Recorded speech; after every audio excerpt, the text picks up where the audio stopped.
पास 5 थे, क्योंकि 5 सैंपल थे ना हमारे पास। ये लिखा हुआ है, क्या लिखा हुआ है, 5 नंबर, 2 5 7 8 10, तो टोटल कितने हो गए, 5 हो गए, 1 2 3 4 5 हो गए। तो 5p3, 3 के लिए बेटा 3 साइज था, तो 5p3। अब देखो फॉर्मूला क्या होता है, n factorial n minus r factorial, तो n फैक्टोरियल था 5, n माइनस r मतलब 5 माइनस 3 बच गया 2 फैक्टोरियल। अब फैक्टोरियल मैंने आपको बताया था कि मैंने कहाँ तक खोला, 2 तक खोला, नीचे भी 2 फैक्टोरियल था, 2 फैक्टोरियल से 2 फैक्टोरियल कैंसिल, इसे मल्टीप्लाई करने पर आया 60। अब आप ये काउंट कर लो, टोटल 60 सैंपल बनेंगे, टोटल काउंट करो 60 ही बनेंगे, मतलब हमारे सैंपल बिल्कुल सही हैं। हमने जो ये सारे सैंपल बनाए हैं बिल्कुल करेक्ट बनाए। काउंट करके देख लीजिए, एक रो में मेरे 12 है, 1 2 3 4 5 6 हाँ मैम 7 8 ठीक 9 है। 10 11 12 और 5 सीरीज है, 12 5 से 60 सैंपल है हमारे। अब उन्होंने बोला था, देखो हमें क्वेश्चन में क्या बोला था, right all possible random sample. हमने सैंपल निकाल दिया, अगर क्वेश्चन में पॉसिबल सैंपल तक आएगा तो बस आपने यही बना के छोड़ देना। उन्होंने आगे क्वेश्चन क्या किया, verify that the sample mean और पॉपुलेशन मीन, उसे पॉपुलेशन मीन और सैंपल मीन को वेरीफाई कीजिए कि वो अनबेस्ड एस्टिमेटेड है या फिर नहीं है।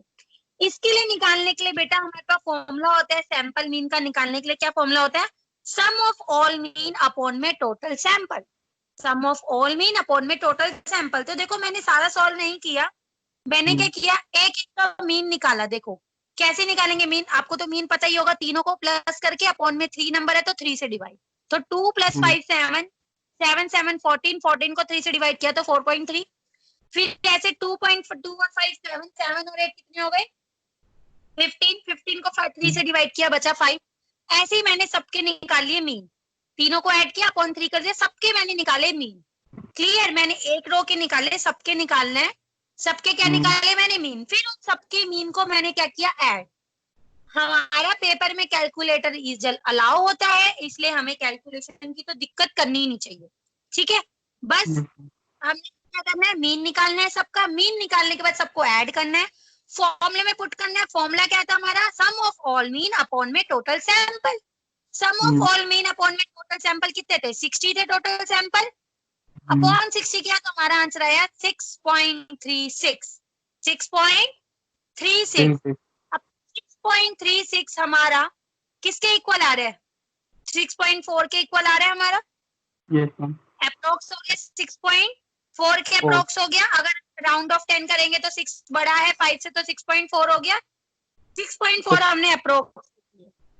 अब हमने क्या निकालना है, पॉपुलेशन मीन, ठीक है। अभी हमने क्या निकाला, अभी हमने निकाला सैंपल मीन। अब पॉपुलेशन मीन का फॉर्मूला क्या होता है बेटा, जितने नंबर हमें ये सैंपल के गिवन है उसको ऐड करके उसके टोटल नंबर से डिवाइड कर दो, मतलब 2 + 5 + 7 + 8 + 10 अपॉन में टोटल नंबर कितने हैं 1 2 3 4 5, 5 से डिवाइड कर दिया आया 6.4।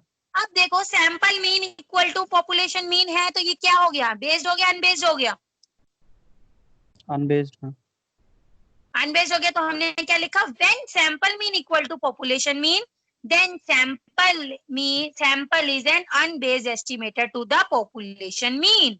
वो क्या है हमारा, अनबेस्ड है, हमने ये वेरीफाई कर लिया। और ये पेपर में क्वेश्चन आपका 5 मार्क्स का आता ही आता है। ये क्लियर क्वेश्चन हुआ, क्या है मैम, क्वेश्चन है आपको क्या निकालना है, सैंपल, रैंडम सैंपल निकालने हैं आपको, रैंडम सैंपल निकालने हैं।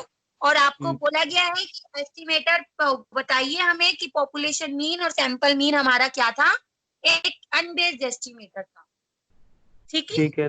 ठीक है मैम, तो इसको जैसे 2 5 7 8 और 10 दिया है, तो फिर पहले मैंने इनको 2 5 7 8 10 बना लिया, उसके बाद हाँ, फिर ये हमने 2। सैंपल बनाने, ऐसे ऐसे सैंपल बनाएंगे, फिर हम इसे एक रो में लिखेंगे। रो में लिखने के बाद हम इसका क्या निकालेंगे, सबका मीन निकालेंगे। सबका मेन सबका मीन निकालेंगे। निकालने के बाद हम इसको क्या करेंगे, सैंपल मीन में और पॉपुलेशन मीन में निकालेंगे। वो जब निकालेंगे जब हमें बोला गया हो कि सैंपल मीन निकालो और पॉपुलेशन और मीन निकालो। Population main. अगर आपको सिर्फ रैंडम सैंपल पूछे तो आप सैंपल निकाल के यहाँ तक सॉल्व कर देंगे, टोटल सैंपल तक। क्लियर, नोट डाउन कर लीजिए, मैं स्क्रीनशॉट भी सेंड कर दे, इसकी एक काम करूंगी, मैं आपको वही कर दूंगी, क्वेश्चन नोट डाउन कर लीजिए, बस मैं इसका पूरा सॉल्यूशन आपको भेज दूंगी खींच के। बस आपने क्या करना है, मैंने आप मीन नहीं निकाला, आप मीन निकाल के आंसर वेरीफाई करोगे ये, ठीक है, ठीक है मैम। क्वेश्चन नोट डाउन कर लीजिए बस।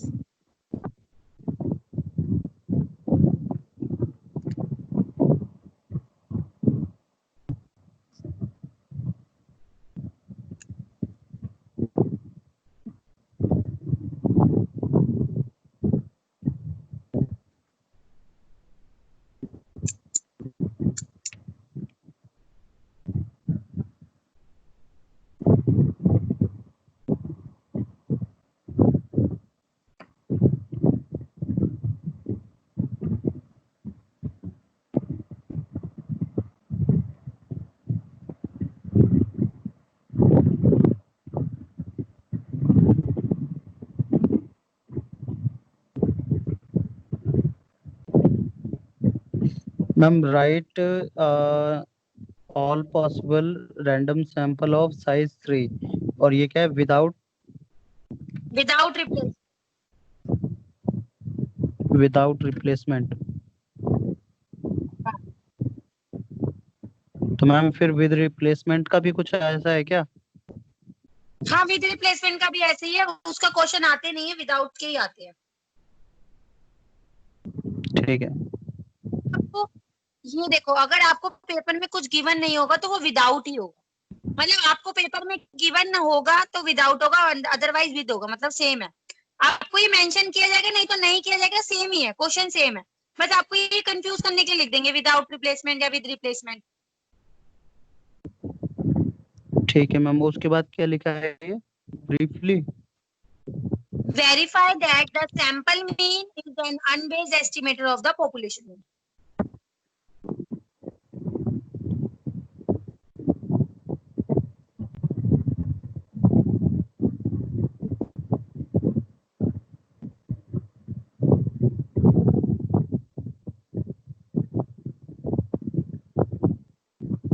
Clear? Yes ma'am. अब नेक्स्ट क्वेश्चन देखिए, ये भी बहुत इंपॉर्टेंट है, पेपर में आया हुआ है और आपने ये मुझसे क्वेश्चन पूछा भी हुआ है, दिसंबर 2018 का क्वेश्चन है। क्वेश्चन है the mean and the standard deviation of 20 item is found to be 10 and 2। हमें मीन और स्टैंडर्ड डेविएशन दिया हुआ है कितना, 20 और 20 आइटम्स का कितना कितना 10 और 2 दिया हुआ है respectively. At the time of checking के टाइम पे पता चला कि it was found that the one item with value of 8 was incorrect। Checking के टाइम पे पता चला कि इसमें एक आइटम थी जिसकी वैल्यू थी 8, वो गलत निकली। Calculate the mean and the standard deviation. तो हमें फिर से क्या निकालना है, मीन और स्टैंडर्ड डेविएशन निकालना है। If the wrong item is omitted, अगर हम रोंग आइटम को हटा देते हैं, ओमिटेड मतलब हटाना। क्लियर? आया हुआ ना ये क्वेश्चन, पूछा भी हुआ आपने कि मैम ये कैसे करेंगे। अब देखिए, मीन को हम क्या शो करते हैं, एक्स बार शो करते हैं। हमारा फॉर्मूला क्या होता है, सिग्मा एक्स अपॉन में एन, सिग्मा एक्स आई अपॉन में एन, यही होता है हमारा फॉर्मूला, सिग्मा एक्स आई अपॉन में एन। तो सिग्मा एक्स आई अपॉन में एन हमें कितना दिया हुआ बेटा, 10 दिया हुआ है। कितना दिया हुआ है, 10 दिया हुआ है ना। ये पढ़ो ढंग से, मीन एंड स्टैंडर्ड डेविएशन। तो मीन हमें 10 दिया हुआ है, 10 ठीक है, 10 दिया हुआ है। अब देखो उन्होंने बोला है एक्स, हमें सिग्मा एक्स आई 10 दिया हुआ है। अब नंबर भी तो है, नंबर हमारे पास कितने हैं, 20 हैं। 20 नंबर कितने हमारे पास, 20। तो हम इससे सिग्मा एक्स आई ना निकाल लें, ये हमारे पास सिग्मा एक्स आई तो आया ही नहीं है, तो हमने सिग्मा एक्स आई निकाल लिया। देखो 20 को उधर ले गए तो 10 into 20 तो हो गए 200। तो सिग्मा एक्स आई हमारे पास क्या हो गया, 200। क्लियर? मतलब 20 आइटम्स का हमारा सिग्मा एक्स आई कितना आ गया, 20। सिग्मा एक्स आई बेटा होता क्या है, जो एक्स की आइटम दी होती है उसका समीशन होता है। एक्स की आइटम का समीशन होता है सिग्मा। तो हमने सिग्मा एक्स आई क्या निकाला, मैंने 20 आइटम्स का कितना टोटल हो गया, वो 200। क्लियर हुआ यहाँ तक? मैम मीन तो ये होता है ना बेटा, पूरा मीन ऑफ एक्स आई। हाँ पूरा देखो, मीन हमें दिया हुआ है 10, पर हम अगर फॉर्मूले में पुटअप करें तो सिग्मा एक्स आई हमें निकालना है। अभी हमने नहीं निकाला सिग्मा एक्स आई, हमें चाहिए होगा उसका रोंग निकालने के लिए, क्योंकि हमें सही वाला स्टैंडर्ड डेविएशन और मीन निकालना है। दैट्स व्हाई हम सिग्मा एक्स आई की जगह 10 पुट कर रहे हैं, नंबर की हमें मीन दिया होता, मीन की जगह हमने 10 पुट किया, देखो मीन की जगह मैंने क्या पुट किया 10, मीन था 10, सिग्मा एक्सआई हमें नहीं पता, एन हमें पता 20, तो 20 उधर चला गया तो हो गया मल्टीप्लाई, तो सिग्मा एक्सआई हमारे पास क्या आ गया 200। क्लियर हुआ? Yes ma'am. ठीक है। अब देखो, अब ये हमारा निकला 20 आइटम्स का, ये हमारा किसका निकला 20 आइटम्स। आइटम। अब उन्होंने बोला है कि एक आइटम तो उसमें गलत थी, एक आइटम तो उसमें गलत थी ना, तो मैंने क्या किया फॉर 19 आइटम्स का निकालने के लिए, 19 आइटम से मतलब मैंने क्या किया, 20 आइटम में से एक आइटम माइनस करी तो 19 हो गई, तो 20 आइटम्स का मेरा क्या है 200, और एक आइटम जो गलत थी उसका क्या दिया हुआ वैल्यू हमें 8 दी हुई है, तो 8 माइनस कर दिया तो क्या बचा मेरा 192, क्या बचा मेरा 192, ये मेरा 19 आइटम्स का सम हो गया। क्लियर? ये मेरा 19 आइटम्स का मीन हो गया, ये सम हुआ, मतलब मीन नहीं निकला, सिग्मा एक्सआई निकला 19 आइटम्स का। अब बात करते हैं हम स्टैंडर्ड डेविएशन का। स्टैंडर्ड डेविएशन का फॉर्मूला होता है हमारा 1/n सिग्मा एक्सआई का स्क्वायर माइनस मीन का स्क्वायर, यही वैल्यू, यही होता है हमारा फॉर्मूला, सिग्मा एक्सआई का स्क्वायर माइनस मीन का स्क्वायर।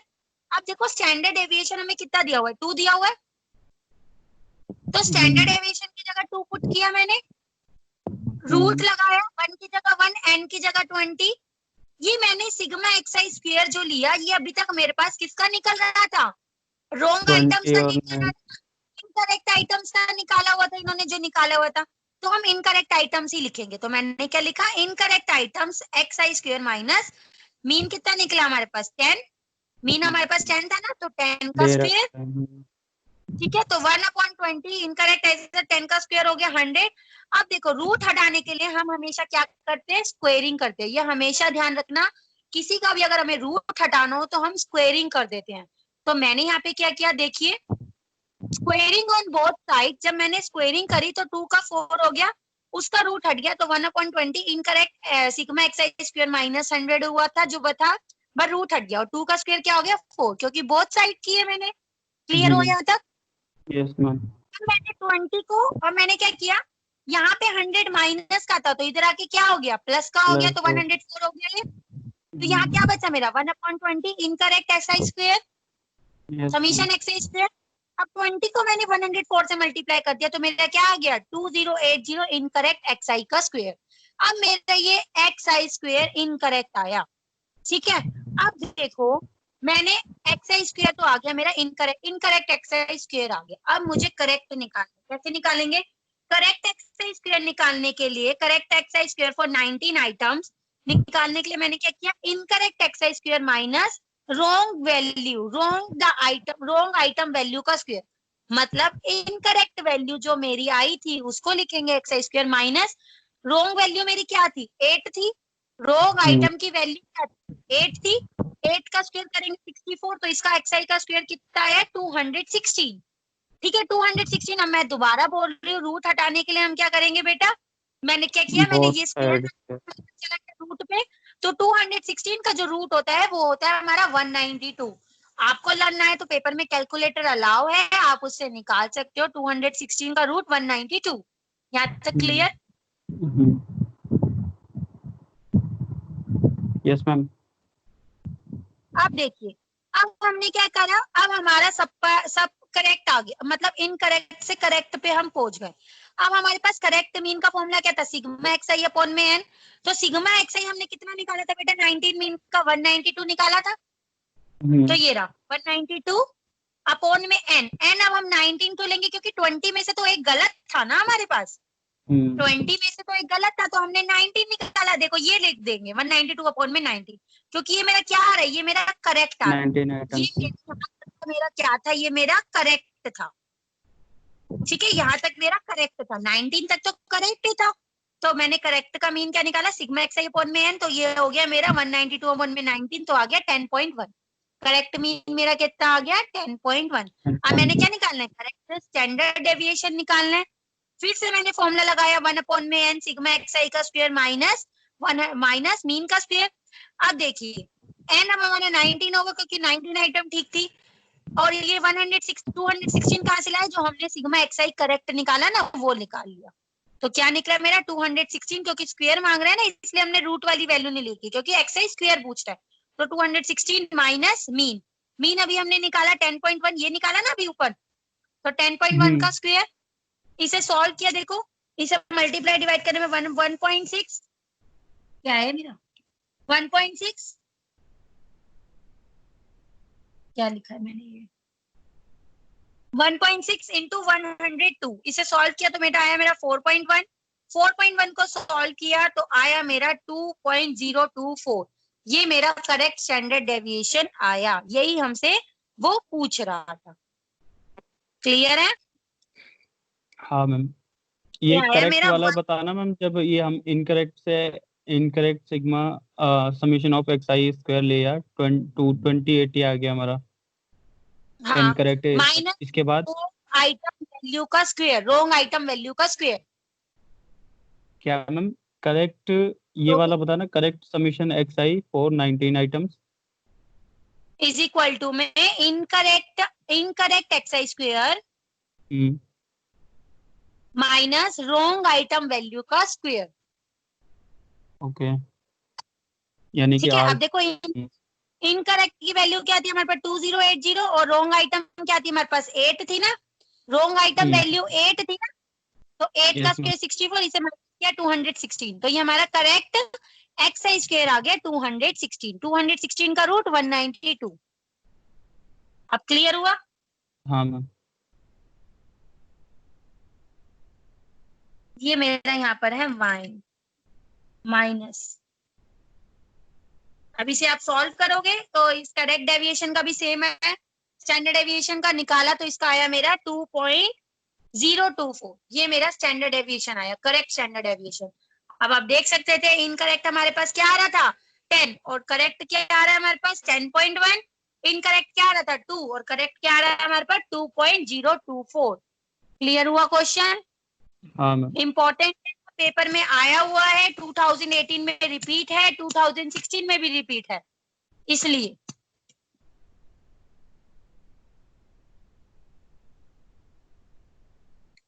स्क्रीनशॉट भेजूंगी, करोगे अभी करोगे?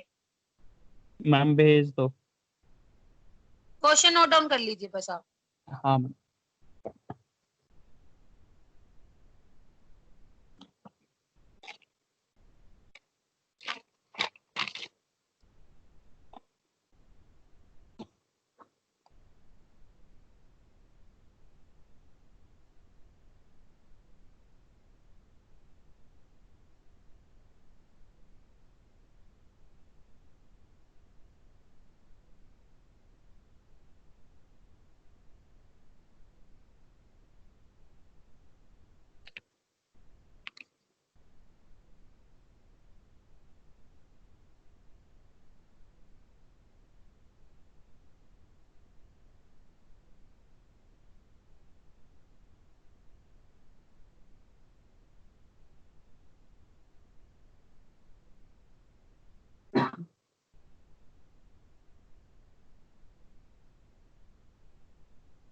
हो गया?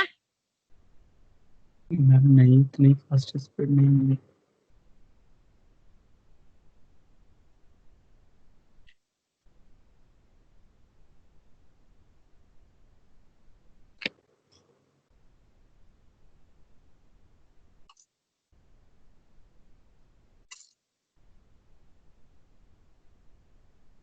चलिए नेक्स्ट देखिए, एक क्वेश्चन हो रहा है, शायद वो मैंने आपको नहीं कराया है मुझे लगता है, रुको, ये वाला क्वेश्चन ये मैंने आपको कराया हुआ है।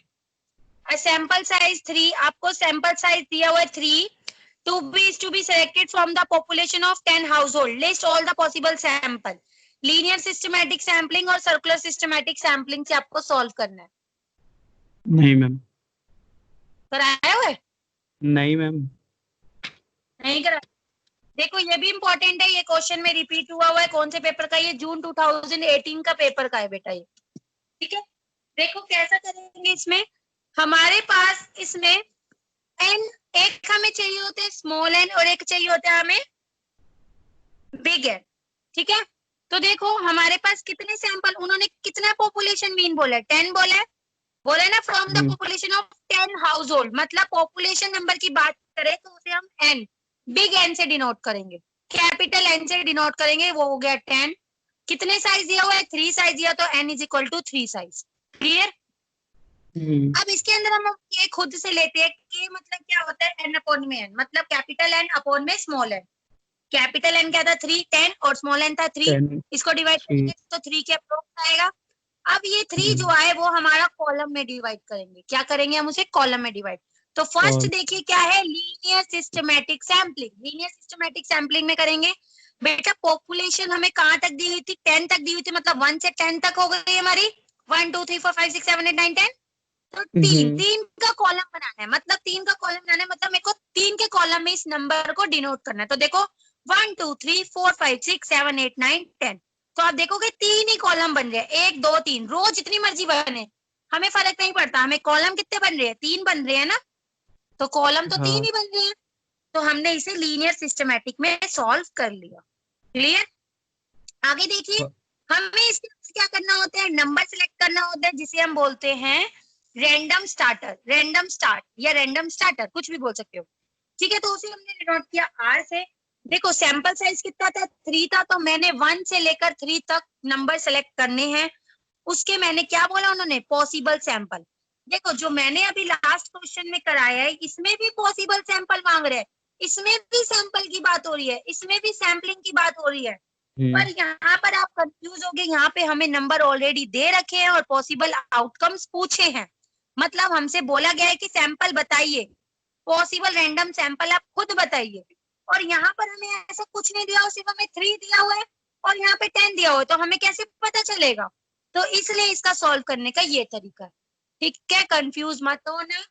आपको सिर्फ इससे, अगर सिर्फ आपको 2 नंबर गिवन होंगे तो आपको ये वाला क्वेश्चन ये वाले तरीके से करना है।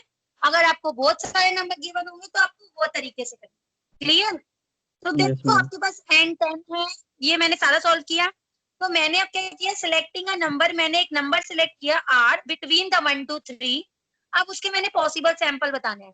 पॉसिबल सैंपल हम कैसे बताएंगे? r प्लस के, r प्लस 2 के, जो हमारी एपी वाली फॉर्म हमने 12th क्लास, सॉरी अभी हमने बीसीए की फर्स्ट सेम में अभी हमने पढ़ी है, एपी वाली फॉर्म पढ़ते थे ना, a plus D, a plus 2d, a plus 3d, a plus 4d, ये हमारी एपी की सीरीज होती है।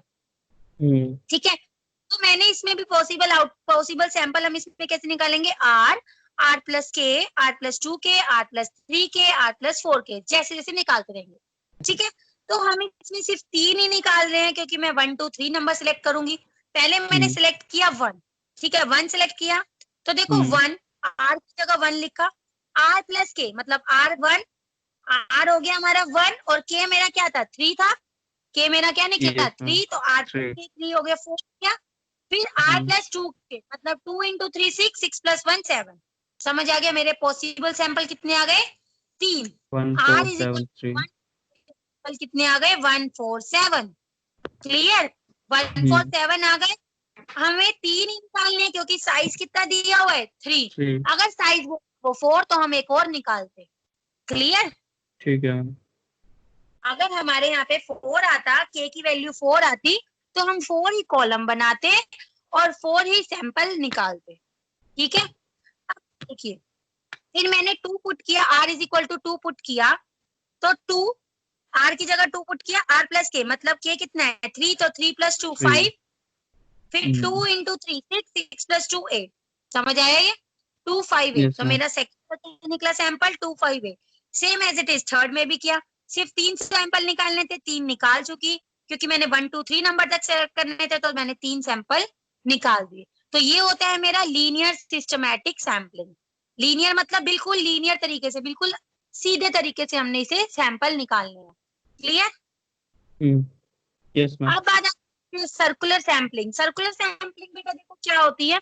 हमने सर्कुलर मतलब सर्कल, हमने पहले सर्कल बनाया, 10 पॉपुलेशन थी, हमने 10 तक नंबर लिखे 1 2 3 4 5 6 7 8 9 10। फिर मैंने क्या किया, हमारा n था 10, n था मतलब कैपिटल n था 10, स्मॉल n था 3 की 3 k इक्वल टू 3। स्टार्ट मतलब लेट द r, मैंने r सिलेक्ट किया। अब इसमें से मैं कुछ भी सिलेक्ट कर सकती हूँ। ठीक है, मैंने 3 सैंपल को सिलेक्ट करे, 2 5 और एक 2 3 5, मैंने खुद से सिलेक्ट कर ले कोई भी 3 सैंपल 2 3 5।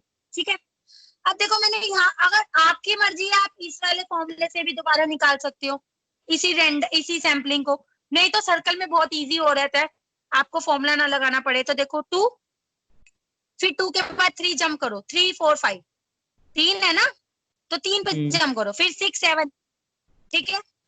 ऐसे ही मैंने 5 सिलेक्ट किया तो 6 7 8, फिर 9 10 1, समझ आया? दोबारा से रिपीट कर रही हूँ, मैंने बेटा लिया 2, आपकी मर्जी है, आप ये वाले फॉर्मूले से कर सकते हैं तो करिए, मना नहीं किया, आप इस वाले फॉर्मूले से कर सकते हैं। पर मैंने क्या किया, मैंने इसे इजी वे में विदाउट फॉर्मूला मैंने करा सर्कुलर में, क्योंकि विदाउट फॉर्मूला हम कर सकते हैं सर्कल में, अगर जैसे पेपर के लिए टाइम नहीं है, जल्दी जल्दी करना है, तो देखो ऐसे कर सकते हो, सर्कुलर सैम्पलिंग से आप सॉल्व कर सकते हो। आपने 2 सेलेक्ट किया, बेटा 3 सैंपल साइज निकालने हैं ना, तो 3 तक जंप करते हैं हम, 3 4 5, 3 4 5, तो नेक्स्ट आ गया 5, फिर 6 7 8, समझ आ गया? तो एक सैंपल निकल गया 2 5 8। फिर मैंने 5 सिलेक्ट किया, मान लो, तो पहला सैंपल हो गया 5, सेकंड सैंपल क्या हुआ 6 7 8, फिर 9 10 1 हो गया। समझ आया? फिर मैंने 3 सिलेक्ट किया, तो 3 पहला सैंपल हो गया 3, फिर 6 4 5, फिर 7 8 9, 6 फिर 9, ठीक है मैम। समझ आ गया? ये थी मेरी सर्कुलर सैम्पलिंग।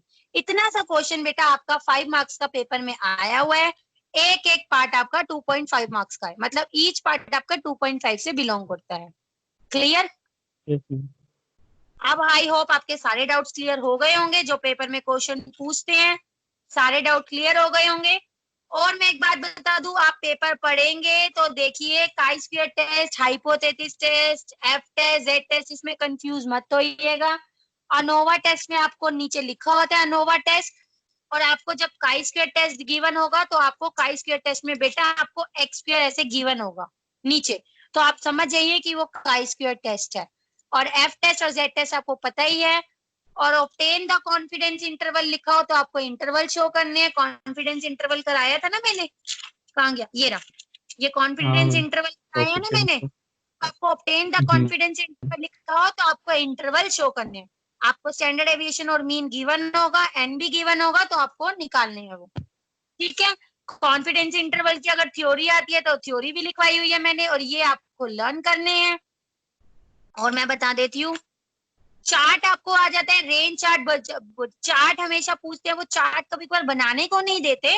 वो चार्ट कैसे देते हैं, आपको बोल देंगे वो लिमिट्स निकालो, मतलब यूसीएल निकालो, सीएल निकालो, और या फिर एलसीएल निकालो, तो आपको लिमिट्स निकालने को दे देंगे 10 मार्क्स की, एक एक रो की। तो थोड़ा से आप थोड़े दिन क्वेश्चन पेपर को गो थ्रू कीजिए, उसको सोल्व कीजिए, फिर जो जो क्वेश्चन नहीं आते आप उसको नोट डाउन कीजिए, फिर मेरे से क्लास रख के अपने सारे डाउट्स क्लियर कर लीजिए, ठीक है। मैंने अब तक के आपको सारे इंपॉर्टेंट क्वेश्चन करा दिए, जो मैं नहीं करा रही उसका मतलब ये है कि वो नहीं आते पेपर में, ठीक है। ठीक है, तो अब आपका काम क्या है, सिर्फ आपकी प्रैक्टिस करना, मेरा काम हो चुका है, मैंने आपको सारा करा दिया।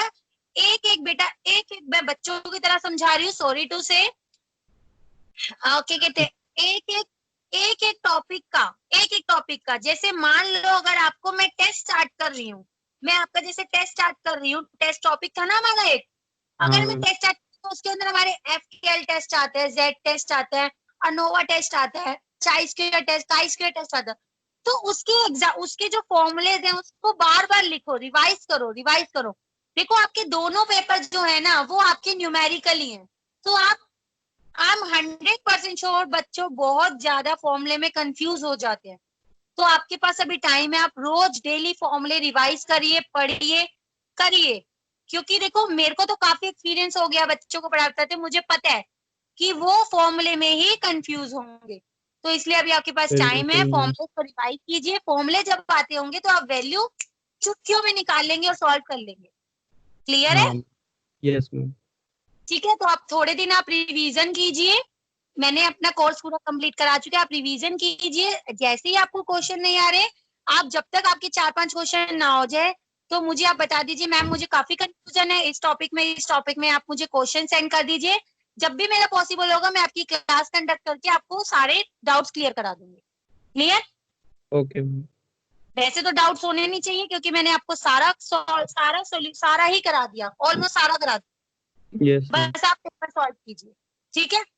ठीक है मैम। ओके चलो, bye bye, best of luck, revision start कर थैंक यू मैम। कीजिए। हाँ okay ma'am, okay, bye thank bye. You ma'am. Okay.